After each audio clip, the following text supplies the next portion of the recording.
If it becomes a commentary at all. So if you have a question, raise your hand and, yeah, raise your hand.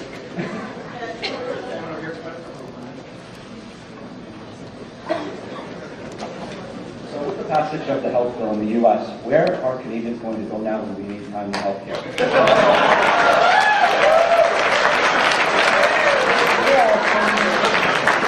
I'm sorry about that. I was hoping no one would bring it up, but when your MPs need any serious medical attention, there will be no place to escape to. I don't know. I mean, we'll see what happens. Americans don't want this health care bill.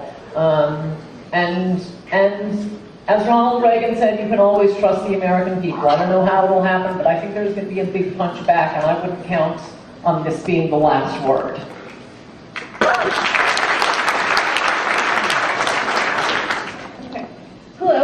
I'm actually probably one of the few people here from the U.S., but I followed the election very closely, and when you discuss executive experience, I know Sarah Palin kind of focused, I'm a governor, I have the experience, and a senator was claimed that senators do not have experience. Hillary Clinton served in the Senate, Obama served in the Senate, McCain served in the Senate, so wouldn't that qualify McCain as not having any executive experience? No. You do have some executive experience. You have more than 4 years in a legislature and a few in a state legislature voting president all the time. And I mean, the important point I think here is on your Sarah Palin shot is she was the vice presidential candidate. Obama was the presidential candidate. So first, that's what we have. With McCain, you not only have, and by the way, I'm no supporter of McCain's, but he was a war hero. He certainly had leadership experience in the military. He had leadership experience in the United States Senate. Look, you can't outsnide me on John McCain. The question is leadership experience. And, you know, when a senator hasn't even served one full term, no, this is the least experienced U.S. president we've had in 100 years.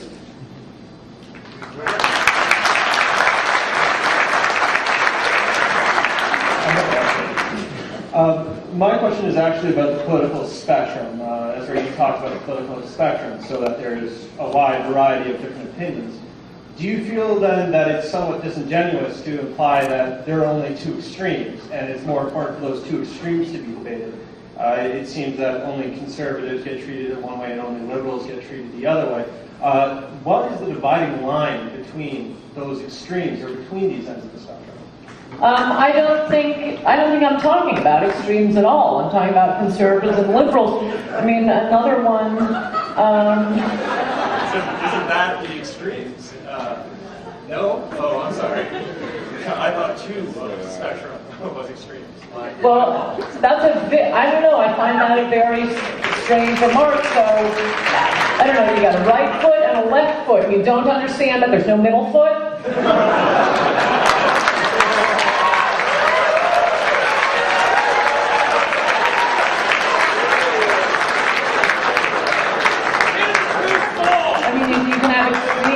Of either. You can have a moderate conservative, you can have a moderate liberal. I don't think the question has any meaning. Hello, Ann. I love you, but don't tell my wife. Do you think that we can repeal this massive, unconstitutional takeover of our health? I'm a U.S. citizen. Takeover of our healthcare system by Barry Sartero and his Marxist buddies. Like I say, I don't know how it's going to happen. I don't know when it's going to happen. I don't think this is the last word, and I'll give you a few specific points on that. One was when the last time we had a Democrat president, a Democrat House, and a Democrat Senate was in Bill Clinton's first 2 years. And it was a much less obsessed upon vote that in Clinton's crime bill, which totally solved crime in America by instituting midnight basketball, he also banned assault weapons, as illiterate liberals who know nothing about guns call a gun.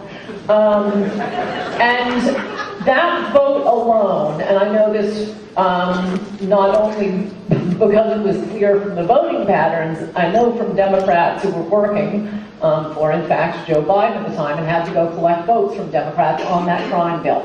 And he told me there were Democratic congressmen cowering in their offices, refusing to take calls from Clinton, refusing to take calls from Obama. They knew that vote was going to cost them their seats, and it did. And we had that massive 1994 election with Republicans taking the House of Representatives for the first time in half a century. It's going to be tougher, at least, to win the Senate this year. This is probably boring to Canadians, but only a third of the Senate is up every 2 years. The third that happen to be up this year are mostly Democrats in very safe seats. So you probably won't have turnover in the Senate, but you don't need it. You'll have a turnover in the House.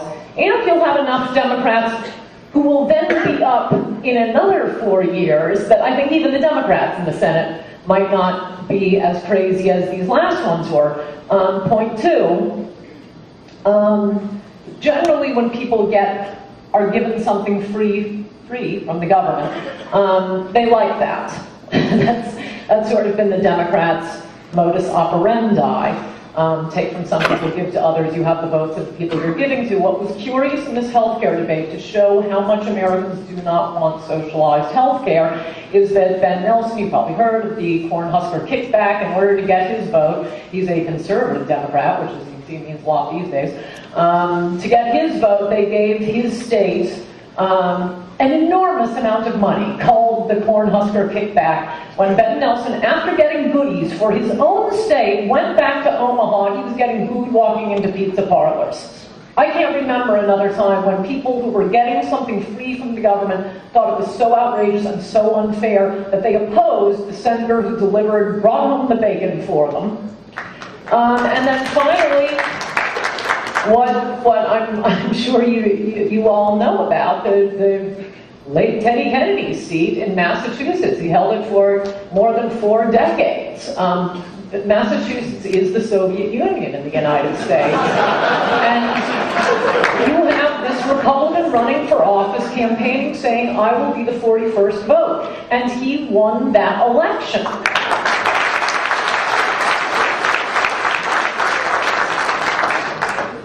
So, I don't know how we're going to have the punch back, but 4 years of Jimmy Carter got us Ronald Reagan. So I think things look good for us this year.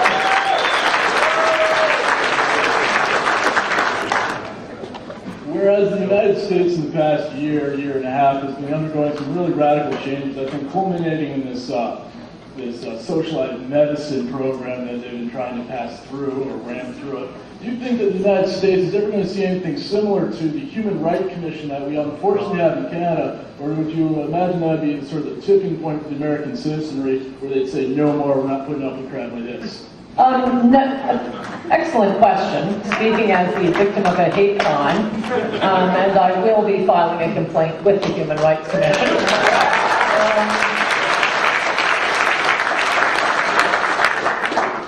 No, I've been remarking to people today that American liberals would love to shut down speech the way you do here in Canada. And there are constantly these speech codes on college campuses. One kid just a few years ago, Dartmouth College, was disciplined for an infraction called inappropriate laughter. But we have a First Amendment, thank you God.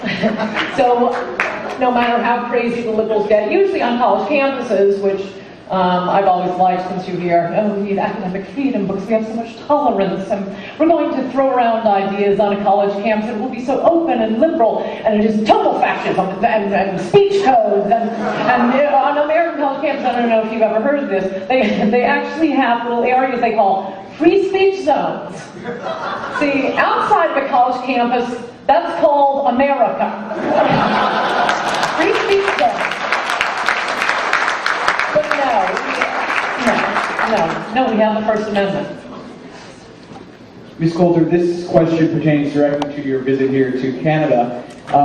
On Friday, I think it was the provost of the University of Ottawa sent you an email basically warning you not to say certain things or things in a certain way about whatever it is you were going to talk about. I'm just wondering if you will acknowledge receiving that email, and how do you intend to respond to that if you, because I think you're supposed to... Why, thank you for asking. I just briefly alluded to it by saying I was the victim of a hate crime and planned to file a complaint with the Human Rights Commission. As he described the law to me,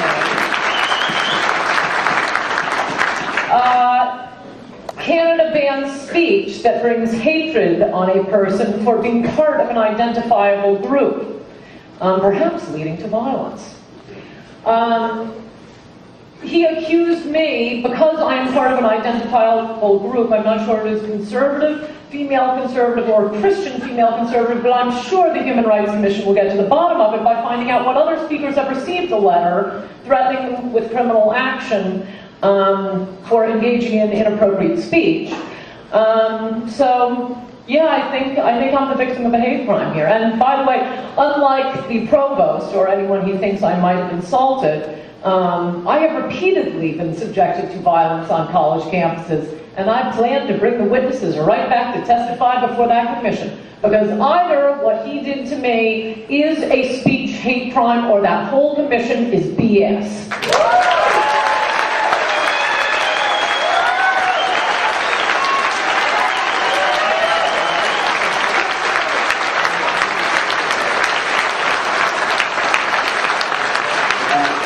On that note, we go to the gentleman with the best hat in this entire auditorium here.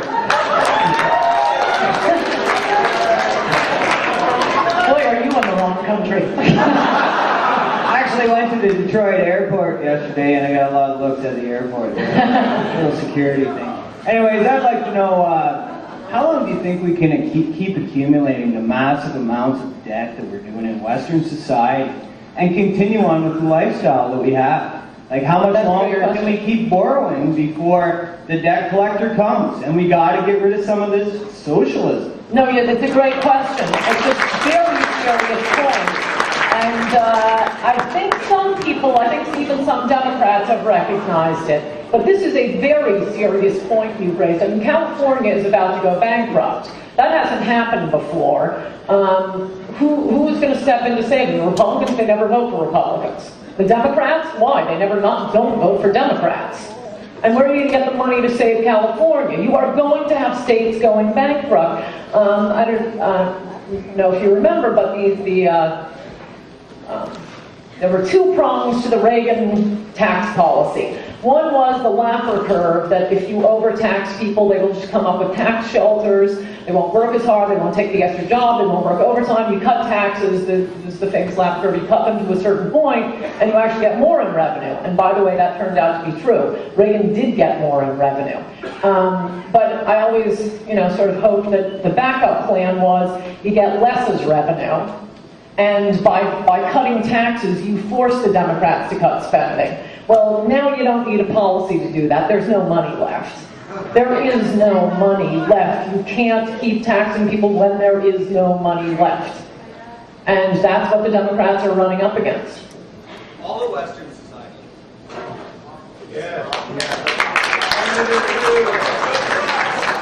There was just, by the way, one more point on that. Just in yesterday's New York Times, I was kind of surprised to see this, but the New York Times is reporting that New Jersey, which isn't quite the Soviet Union, it's more like Mao's China in America. It is a very, very left-wing state with massive pensions and massive numbers of government workers.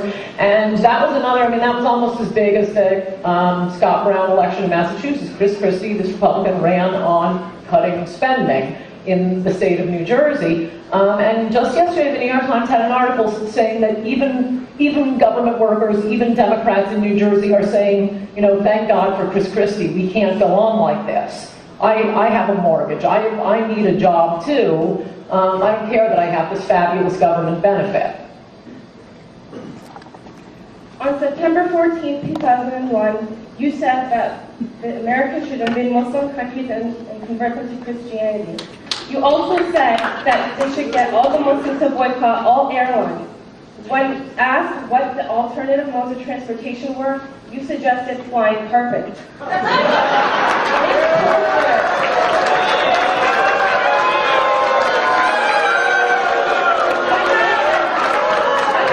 Hang on, she's reading my lines. Go on. question. First of all, as a 17-year-old student of this university, Muslim, should I be converted to Christianity? Second of all, since I don't have a magic carpet, what other modes do you suggest?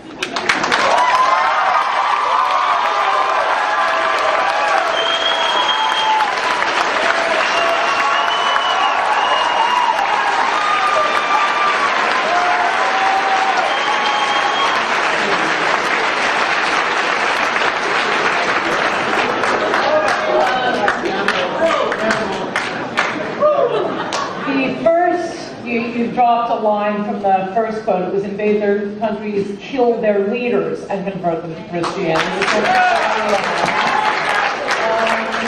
And, you know, by the way, this shows, I thought it was just, you know, American public schools that produced ignorant people. This is what America has done after World War II, after the Korean War, after we won World War II, the emperor went to MacArthur and said, okay, we're ready to convert. And MacArthur said, well, actually, we don't convert people forcibly. Also, as he's described, he said he didn't know whether to convert them to Protestantism or Catholicism. But he put out the call for Christian missionaries to come to Japan, and they poured in. And you don't convert people forcibly, but Christian missionaries have been operating throughout Japan for years, and they certainly have religious freedom in Japan. And I would add, we haven't heard a peep out of them. After the Korean War, you might learn something. After the Korean War, this exact same thing happened. A call was put out for Christian missionaries to go into South Korea. The Christian missionaries poured in, and it is one of the greatest success stories of Christianity. You'll see in, at least on American college campuses. What mode of transportation? Take a camel.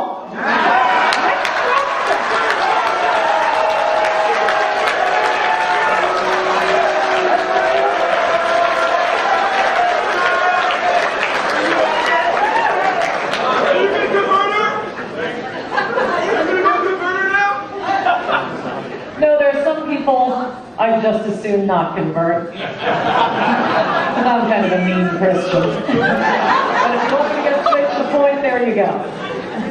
I'm just going to point out that it seems like you were arguing a lot against the division between liberals and conservatives. And if you thought if you were upset that your freedom of speech was being oppressed, I was wondering if you thought this was more important than oppressing religions and the rights for gay people as well, and if you thought that there was a similarity between the oppression you feel from your freedom of speech and the oppression that everybody else feels from the freedom of being able to practice their religion or their sexuality.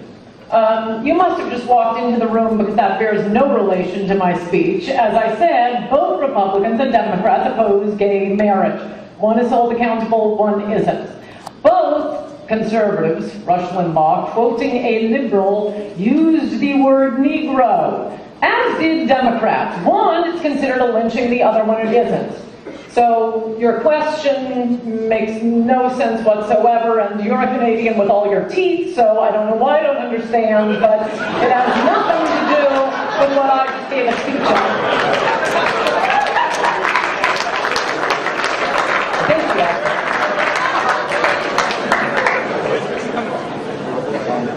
I just have a really quick question. First is, who do you think is the greatest inventor of the 20th century? And the follow-up question after that. I'm sorry, did I just go on to argue smarter than a fifth grader? We're taking questions on the speech tonight, young man. President Obama last week this is concerning Israel, he gave Israel an ultimatum because they were having some construction in East Jerusalem where there's a whole Palestine incident. What do you think the implications of Obama's actions towards his relationship with the U.S. and Israel are going to have on either the Middle East and like the world in general? What is this going to cause? As I've been telling people, watching Obama handling foreign policy, I now remember from when I was a little girl what that look on my father's face was throughout the Carter administration. I think it's going to be very, very bad.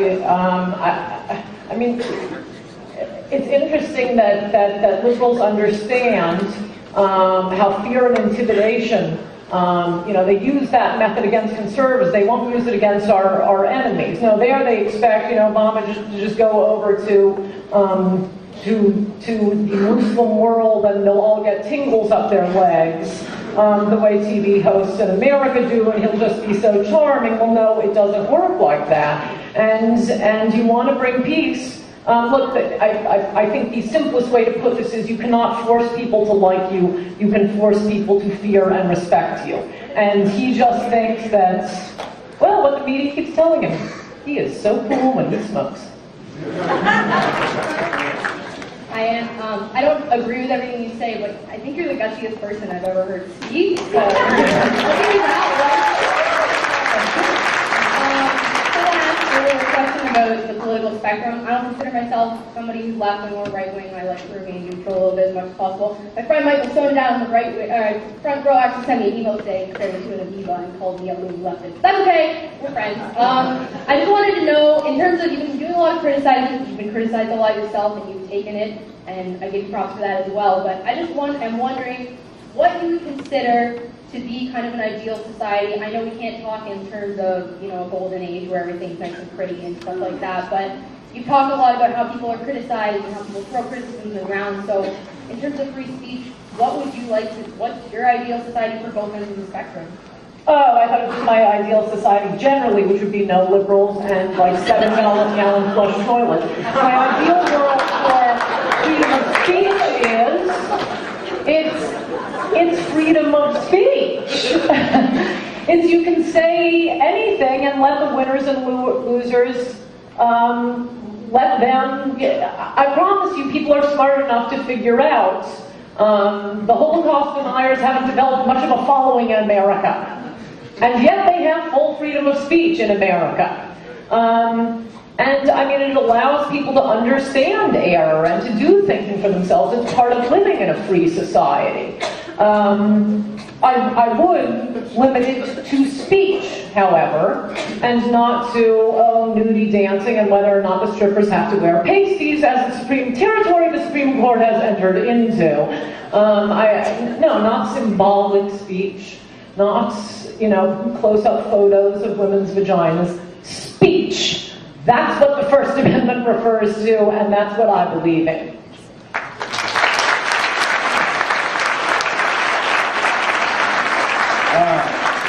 First off, I love everything you have to say. Honestly, Ann, you kick fucking ass. Secondly, I actually want to know which month would you suggest for having this anti-gay moratorium thing? I think... No, it's not an anti-gay. You also were not listening. What is it with you people? Would you listen to the speech? It's a moratorium on talking about all things gay. Then you can resume your frenzy. Next question. Hey, how's it going? Okay, so a few things. I'm a proud secular progressive, and I just wanted to say that there's an impression being given tonight that conservatives own free speech. As a secular progressive with many friends, I can tell you that I don't have a single friend among this group that would not defend your right to speak, even if we disagree with you. And I supported Angela Vaughn throughout. So that was my first point. Second off is one of incomplete information. I hope you sweep the nation. The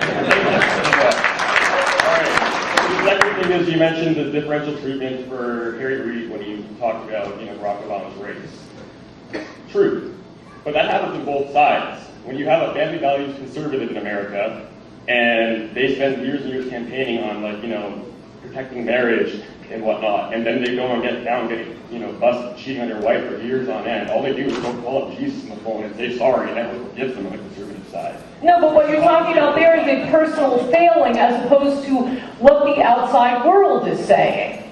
I promise you, no one says when a conservative Christian Republican gets caught having an affair, oh, it's okay, we know what's in his heart. Other people don't say that. We're talking about the reaction of the world to words that are said by the same people. You're bringing up a personal failing, and I can promise you, I'm not saying I can see what's in their hearts. I'm saying let's get rid of him. And that's usually what happens in districts where Republicans could be elected in the first place. Historically, when they get caught cheating on their wives, they're out. By the way, historically, Democrats are not out. So even Republicans are holding their own people to the standard they are espousing. Hi. I'm kind of like Voltaire. I might disagree with some of what you have to say, but I defend to the death your right to say it. But at the same time, in reference to what you said to that Muslim girl up there, I guess my question would be, why do you have to be such a bitch about it?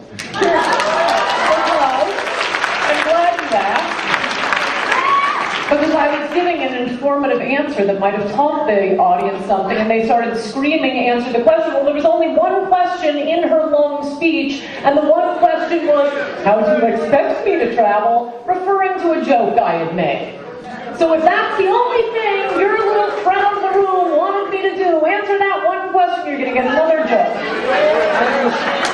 And by the way, I would also like to say this is not based on hate, and I would encourage all of you to listen carefully to what I'm saying now. There was, many years ago, a surgical procedure performed on children after they were born, removing their sense of humor, removing a sense of irony or sarcasm. And I think they've caught it and stopped it recently, but they still walk among us. They're known as liberals, and we must stand pity and concern for them.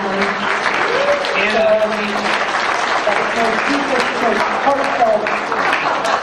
How many more questions? Pardon? How many more questions? Well, we do have a dinner appointment. Why don't we wrap it up at 2? We'll take one from each side. So make it good. Okay, my question has to do earlier with what you're talking about and the way that you say liberals have this way of saying, oh, it's similar to, it's right. same as, right? So, and I totally agree with you about the fact that I actually think that Obama has done a decent job, but I agree absolutely that the media has done a horrible job on reporting on it. So my question is, though, that you accuse liberals of doing these things, of constantly equating these ridiculous assumptions, while you're part of the side that keeps saying he's a Marxist, he's a Leninist, he's a socialist, things that are so ridiculous to any about his education. Okay, there's another question from someone who didn't listen to my speech. Did I call him a Marxist all night? I don't think I ever have. So save that for Glenn Beck, baby cakes. Next question.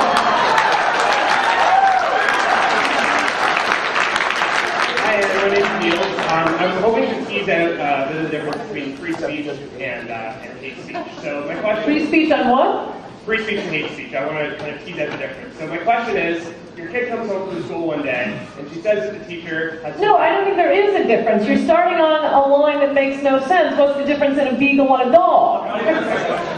No, free speech is free speech. You can label that speech hateful, you can call it loving, you can call it, as my speech in defense of humorless liberals just was, deeply sympathetic and heartfelt. You can call it whatever you want, but there's free speech or there is censorship.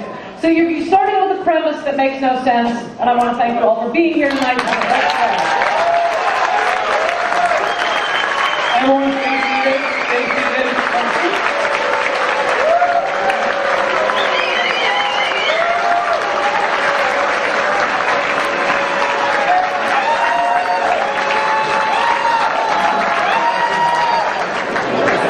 Ladies and gentlemen, I'm John Nelson, I'm President of the ISPS Canada, Chancellor of the Free Press Society. It's left to me to close out the proceedings. 2 minutes, please. Thank you.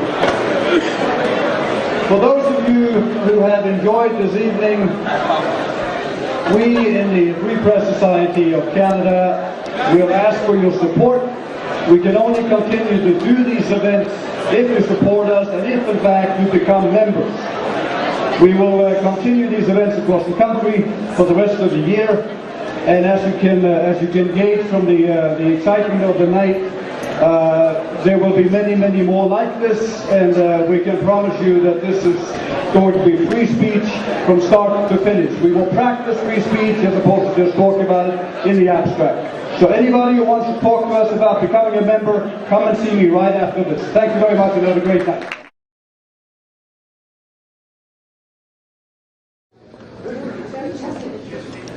All right, we're good? Everybody good?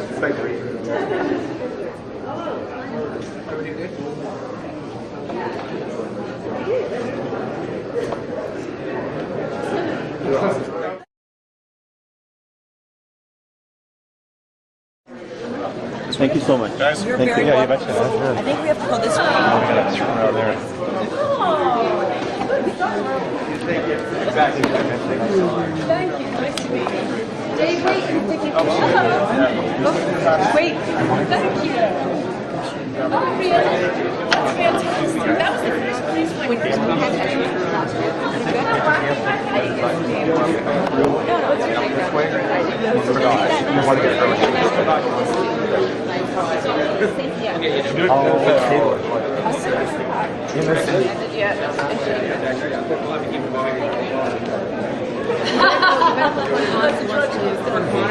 Hello. Nice to meet you, Connor. Hello, are you there? Oh, hi. Nice to meet you. Hi. Thank you so much. This is for Faye. Hello, Faye.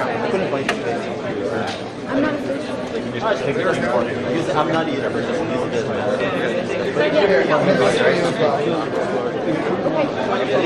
Yeah. Okay, thank you. Everything that was. Oh, yeah, that's right. Those are the signs. And, you know, a few of my friends wrote to me.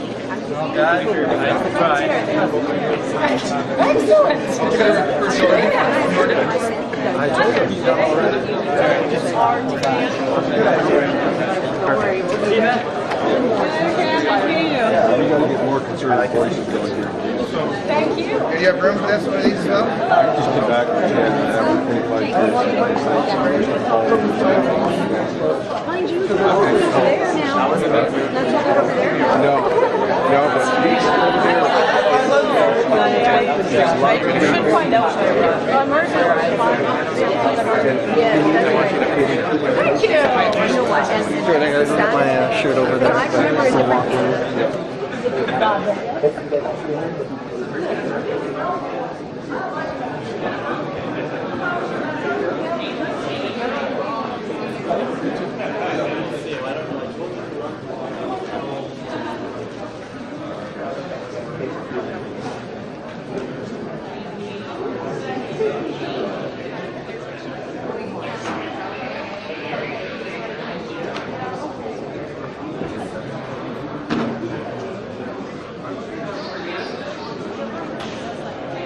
Executive experience. I know Sarah Palin kind of focused, I'm a governor, I have the experience.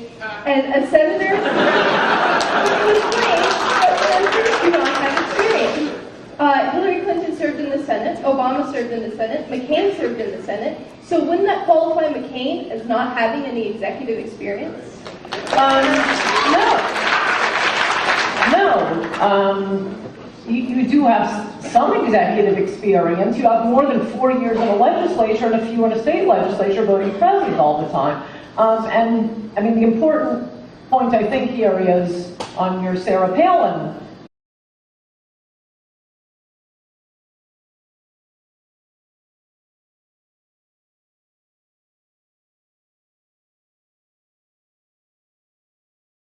It becomes a commentary at all. So if you have a question, raise your hand and, yeah, raise your hand.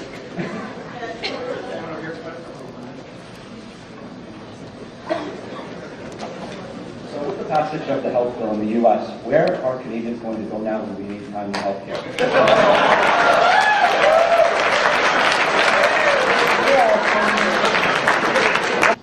Shot is she was the vice presidential candidate. Obama was the presidential candidate. So first, that's what we have. With McCain, you not only have, and by the way, I'm no supporter of McCain's, but He was a war hero. He certainly had leadership experience in the military. He had leadership experience in the United States Senate. Look, you can't outsnide me on John McCain. The question is leadership experience. And, you know, when a senator hasn't even served one full term, no, this is the least experienced U.S. president we've had in 100 years.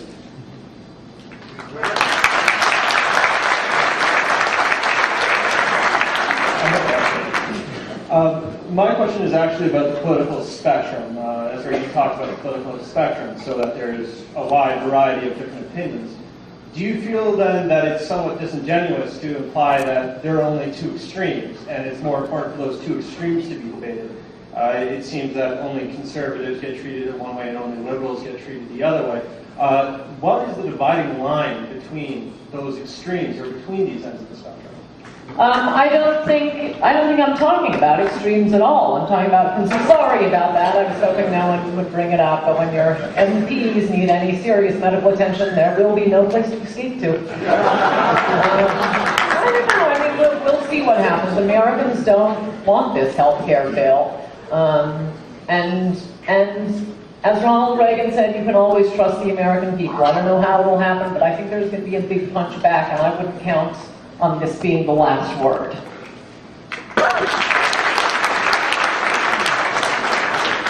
Okay. Hello, I'm actually probably one of the few people here from the U.S., but I followed the election very closely, and when you discuss